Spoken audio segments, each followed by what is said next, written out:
మీ ఎలాంటి వ్యాపార ప్రకటనలకైనా వెంటనే మా ఛానల్ సంప్రదించండి. శ్రీ గురుభ్యో నమః. శ్రీ మహాగణపతే నమః.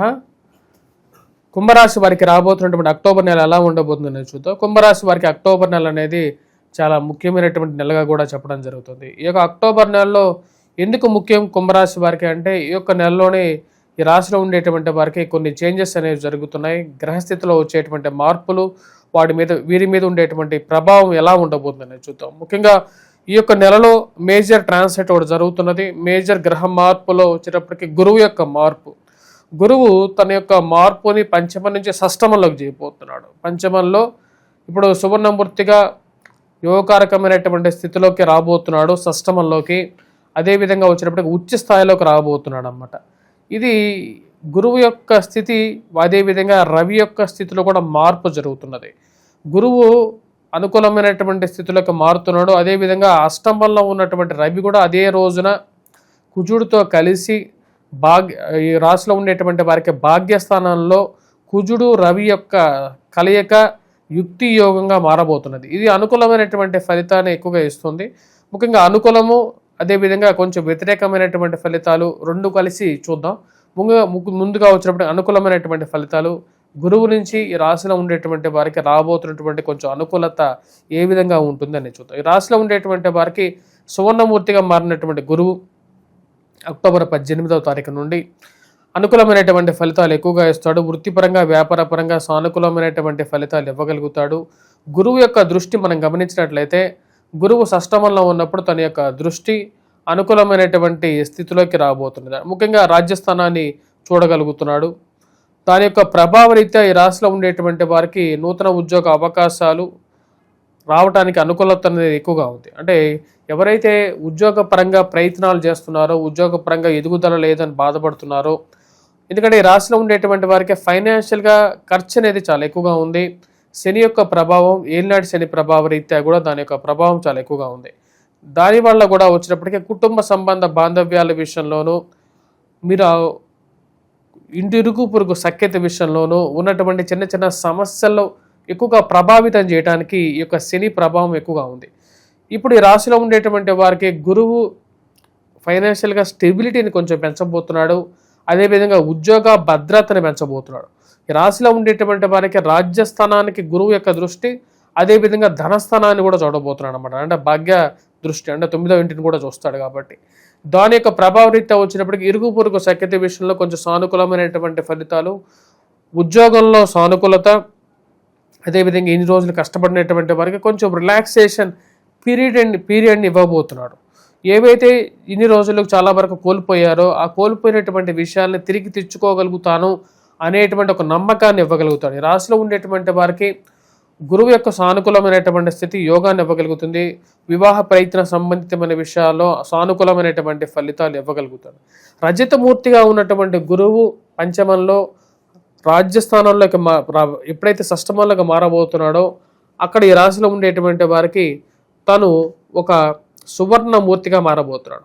సువర్ణమూర్తిగా మారి తద్వారా వచ్చినప్పటికీ కొంచెం అనుకూలతని ఎక్కువగా ఇవ్వబోతున్నాడు. ఈ రాశిలో ఉండేటువంటి వారికి ఈ యొక్క మార్పు అనుకూలమైనటువంటి ఫలితాలు ఇస్తుంది. అదేవిధంగా ఈ రాశిలో ఉండేటువంటి వారికి శుక్రుడు అష్టమంలో సంచారం చేయటం వల్ల దాని యొక్క ప్రభావం ఈ రాశిలో ఉండేటువంటి వారికి కుటుంబ సంబంధ బాంధవ్యాల విషయంలో సానుకూలత, సమసప్తక దృష్టిలో శనికి శుక్రుడికి పరస్పర సమసప్తకాలు అయిపోయాయి.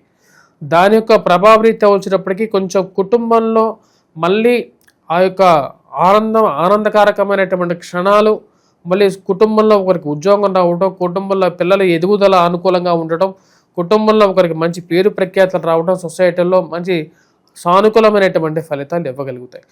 అదేవిధంగా ఈ రాశిలో ఉండేటువంటి వారికి అష్టమంలో ఉన్నటువంటి రవి అక్టోబర్ 18వ తారీఖున భాగ్యస్థానంలో కుజుడితో కలవబోతున్నాడు.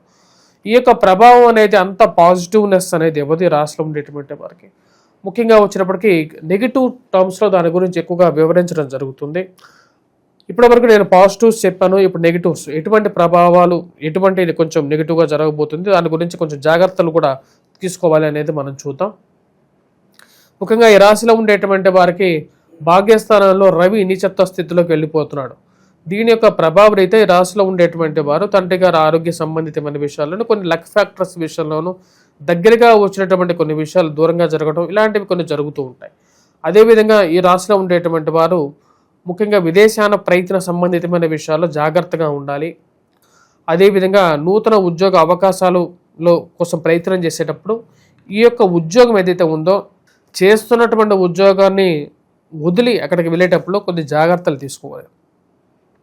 అక్కడ ఉద్యోగం ఎలా ఉంటుందో ఎలా ఉండదో అని చెప్పి తెలుసుకొని పూర్వాపరాలన్నీ పరిశీలించుకున్న తర్వాత 1-2 సార్లు తెలుసుకున్న తర్వాతే ముందుకు వెళ్ళాల్సినటువంటి ముఖ్యమైనటువంటి సూచనగా చెప్పడం జరుగుతుంది.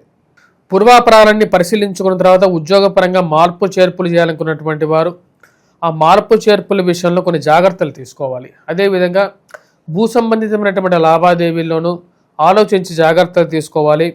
విలువైనటువంటి ఆస్తి పత్రాల విషయంలోనూ మరియు అదేవిధంగా ఆభరణాల విషయంలోనూ జాగ్రత్తలు తీసుకోవాలి. క్రయ విక్రయాల్లో గతంతో పోల్చుకుంటే ఈ రాశిలో ఉండేటువంటి వారికి అనుకూలంగా ఉంటుంది. వ్యాపారం బాగా జరగటం అనేది ఒక మంచి పరిణామంగానే చెప్పచ్చు. 10 రూపాయలు మిగుల్చుకోగలుగుతారు. అది సానుకూలమైనటువంటి ఫలితాన్ని ఇస్తుంది.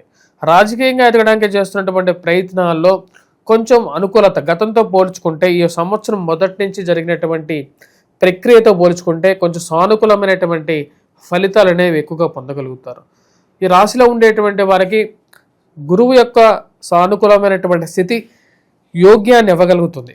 అదేవిధంగా విద్యార్థులు విద్యా సంస్థల్లో పనిచేస్తున్నటువంటి వారికి ప్రింట్ అండ్ ఎలక్ట్రానిక్ రంగం మీడియాలో పనిచేస్తున్నటువంటి వారికి గృహ సంబంధితమైనటువంటి విషయాలు గృహోపకరణాలు అమ్మేటువంటి వారికి ఆ షాపులు పనిచేసేటువంటి వారికి వస్త్ర దుకాణాల్లో పనిచేసి అమ్మేటువంటి వారికి పుస్తక రంగం ముద్రణలో ఉండేటువంటి వారికి అదేవిధంగా ఇక బ్యాంకింగ్ రంగ సెక్టార్లో పనిచేస్తున్నటువంటి వారికి కూడా అనుకూలమైనటువంటి స్థితిలో ఉన్నటువంటి గురువు యోగ్యాన్ని ఇవ్వగలుగుతాడు. రాశిలో ఉండేటువంటి వారు ముఖ్యంగా వివాహ ప్రయత్న సంబంధితమైన విషయాల గురించి ప్రయత్నాలు చేస్తున్నటువంటి వారికి వివాహం జరగడానికి కూడా సానుకూలమైనటువంటి ఫలితాలు గోచరిస్తున్నది. బంగారం పనిచేసేటువంటి వారికి అనుకూలంగా ఉంటుంది. చేతి వృత్తుల వారికి కూడా అనుకూలమైనటువంటి ఫలితాలు, పురోహితులు, వేద పండితులు వీరికి కూడా అనుకూలంగా ఉంటుంది. ఈ యొక్క గురువు యొక్క మార్పు అనేది యోగ్యాన్ని ఇవ్వగలుగుతుంది. రాశిలో ఉండేటువంటి వారు ఈ యొక్క గ్రహస్థితిని గమనించాలి. అదేవిధంగా కుజుడు రవి యొక్క స్థితి అంత సానుకూలంగా లేదు. దానికి తగిన విధంగానే కొన్ని పరిహారాలు కూడా చేసుకోవాలి. ఈ రాశిలో ఉండేటువంటి వారు ముఖ్యంగా ఈ యొక్క నెలలో గమనించినట్లయితే ఎటువంటి పరిహారాలు చేసుకోవాలి అనేది కూడా మనం చూద్దాం. ఈ రాశిలో ఉండేటువంటి వారు ముఖ్యంగా పరిహారం చేసుకోవాలంటే జన్మరాశిలో రాహుగ్రహ సంచారం జరుగుతున్నది. దీని యొక్క ప్రభావం వైవాహిక జీవితం మీద ఉంటుంది. సో రాహు వచ్చేటప్పటికీ ముఖ్యంగా మానసికమైనటువంటి స్థితిని ఎక్కువగా పరీక్షిస్తూ ఉంటాడు. ఈ యొక్క మానసికమైనటువంటి స్థితికి మూల బిందువు అధినాయకి వచ్చేటప్పటికీ మన అమ్మవారు లలిత అమ్మవారు. లలిత సహస్ర పారాయణం చేసుకోండి. ఉండేటువంటి 30 తిథుల్లో పౌర్ణమి తిథికి విశిష్టమైనటువంటి ప్రఖ్యాతి ఉంది. ఆ యొక్క దినం రోజు మనం త్రికాల స్వరూపిణి అదేవిధంగా త్రిలింగ స్వరూపిణి అంటే 3 త్రిలింగాలకి అధినాయిక అయినటువంటి అమ్మవారికి ఆ కుంకుమార్చన చేసి ఆ యొక్క కుంకుమను ధరించండి. ఇది యోగకారకమైనటువంటి ఫలితాన్ని ఇవ్వగలుగుతుంది. అదేవిధంగా వెంకటేశ్వర స్వామి దేవాలయ దర్శనం కూడా చేసుకోవచ్చు. లేకుండా ఉంటే అమ్మవారినే శరణబేడినా సరే సాక్షాత్తు అమ్మవారు బ్రహ్మ విష్ణు అదేవిధంగా శివస్వరూపాలు కాబట్టి అమ్మవారిని మనం శరణబేడినా సరే విష్ణువుని పూజించినట్టుగా కూడా శాస్త్రం చెప్తుంది. స్వస్తి.